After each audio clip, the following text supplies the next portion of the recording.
Tu l'as forcément vu passer dans ta timeline. Ce même coin qui en l'espace de 4 jours seulement est passé de 4000 $ à plus de 100 millions de market cap. Alors pas besoin de sortir ta calculatrice, ça fait 1 fois 25 000. Pour notre plus grand malheur ou plutôt pour notre plus grand bonheur, comme diront certains, les mêmes coins sont de retour. De mon côté, c'est pas un sujet qui m'intéresse plus que ça, mais je me suis dit que ce serait quand même une bonne idée de pondre une vidéo pour t'expliquer comment tu peux les chasser en prenant le moins de risques possible. Parce que pour une minorité de personnes qui vont faire des plus-values hallucinantes, il y a une majorité de personnes qui vont tomber dans des rugs ou alors qui vont holder leur bag jusqu'à zéro. Donc disclaimer, à ce stade-là, c'est plus du gamble qu'autre chose. Maintenant, je sais très bien que certains voudront parier là-dessus même en ayant ça en tête, donc je pense que c'est pertinent de sortir cette vidéo pour te montrer comment faire ça sans mettre en danger tout ton portefeuille. La première chose à savoir, c'est que tu veux pas que ton compte principal soit en contact avec ces projets-là. Car si certains vont simplement aller à zéro, d'autres vont demander des autorisations qui peuvent compromettre tous tes fonds. Pour ça, ce qu'on va faire, c'est tout simplement venir créer un nouveau compte sur MetaMask. Je peux l'appeler Memecoin par exemple, et c'est celui-ci que je vais utiliser pour chasser ces cryptos. En faisant ça, je différencie mes deux comptes. J'ai donc un compte principal sur lequel j'ai une bonne partie de mon argent,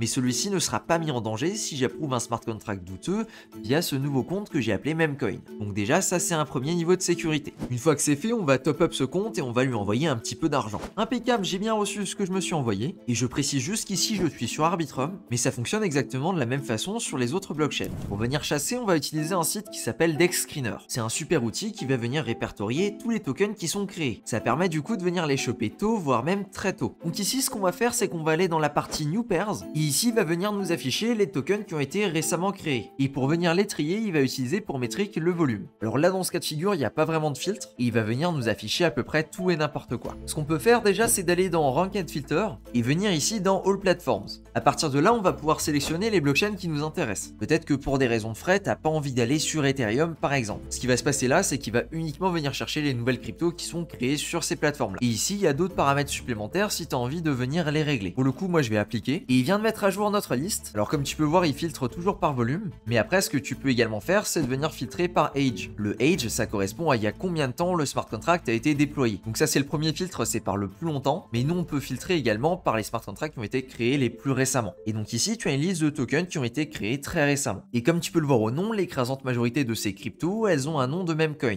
Nous, ce qui va nous intéresser, c'est de voir au niveau de la FDV. L'objectif, c'est de viser quelque chose qui est petit, voire même très petit. On va donc essayer de filtrer par tout ce qui est en dessous de 100 000 $. Pour ça, on peut retourner dans Rank and Filter, et on peut mettre une FDV maximale à 100 000 $. Je vais donc appliquer, et hop, il a mis à jour notre liste. J'ai juste refiltré ici en fonction de l'heure de création, et on a déjà une liste un petit peu plus sympathique. Après, c'est à toi de voir à quel point tu veux filtrer. Une fois qu'on est là, ça va être le moment de choisir. Alors c'est des mêmes coins, donc bon, d'un point de vue critère, c'est à toi de voir ce que tu as envie de mettre. Disons au hasard, on va venir sélectionner le premier qui vient d'apparaître là, qui s'appelle Baby OJ. Et ce que je vais faire dans un premier temps, déjà, c'est de vérifier le smart contract. Pour ça, je vais venir descendre à droite et je vais venir copier son adresse. Et je vais venir la passer dans le scanner de DeFi. A few minutes later. Et là, on a le résultat. Et là, comme tu peux le voir, il y a quelque chose dans la catégorie très haut risque. Et ici, il nous dit que la personne qui possède le contrat, elle peut directement gérer la balance, donc la somme de tokens disponible sur le compte de chaque holder. Donc déjà, celui-ci, c'est une mauvaise idée. Et là, du coup, c'est en fonction de ce que tu vois. Si tu es d'accord pour prendre ce risque ou pas. Sur certains, tu vas voir des red flags qui sont plus gros que d'autres. Il faut également savoir que le scanner n'est pas infaillible. Par exemple, ici, je lui ai fait scanner PP, du coup, le même coin qui a battu tous les records récemment. Et comme tu vas voir, il va avoir un item qui est en très haut risque. Cependant, ce qu'il faut prendre en compte, c'est qu'à l'heure actuelle, il n'y a plus personne qui a les droits sur ce smart contract, car la fonction Renounce Ownership a été appelée. Et pour vérifier ça, tu peux tout simplement aller voir sur le smart contract. Du coup, ici, le smart contract de PP, donc je l'ai ouvert à travers Etherscan. Je suis allé dans la partie contrat. Juste ici, je vais dans Read Contract. Et comme tu peux voir, quand on va dans la partie Owner, du coup le 9 ici, ben ça nous donne l'adresse 0x000, etc. Et en gros, c'est une adresse nulle qui n'appartient à personne. En général, on envoie dessus les tokens qu'on veut brûler. Ou alors, on donne les droits d'un smart contract à cette adresse quand on ne veut plus y toucher. Ce qui a été fait dans ce cas de figure-ci. Donc même si certaines fonctions douteuses peuvent être appelées sur PP, et sachant que la seule adresse qui peut les appeler, eh bien il n'y a personne derrière, eh ben on est plutôt safe de ce côté-là. Ouais, je sais, c'est pas si facile que ça de pouvoir prendre des décisions informées. Maintenant, disons que tu as trouvé la perle rare. Alors pour celui-ci, c'est pas du tout le cas, hein. J'ai pris un token au hasard. Maintenant, disons que tu veux l'acheter. Pour ça, la première étape, déjà, c'est de voir comment on peut l'acheter, c'est-à-dire où est la liquidité pour en acheter. Pour ça, ici, on va voir que le token est sur la blockchain Arbitrum et qu'on peut l'acheter sur le DEX qui s'appelle Camelot.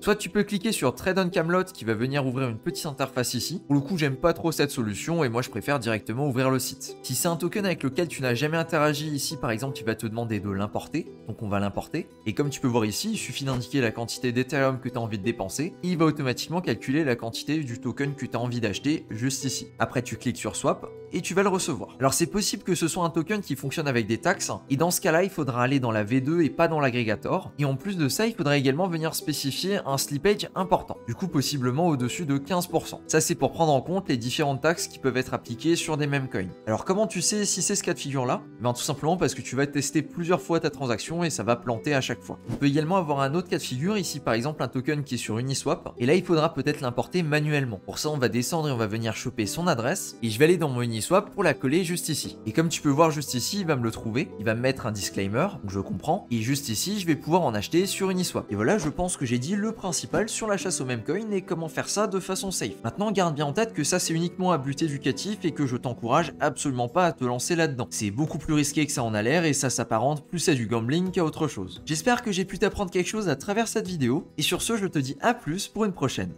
Ciao.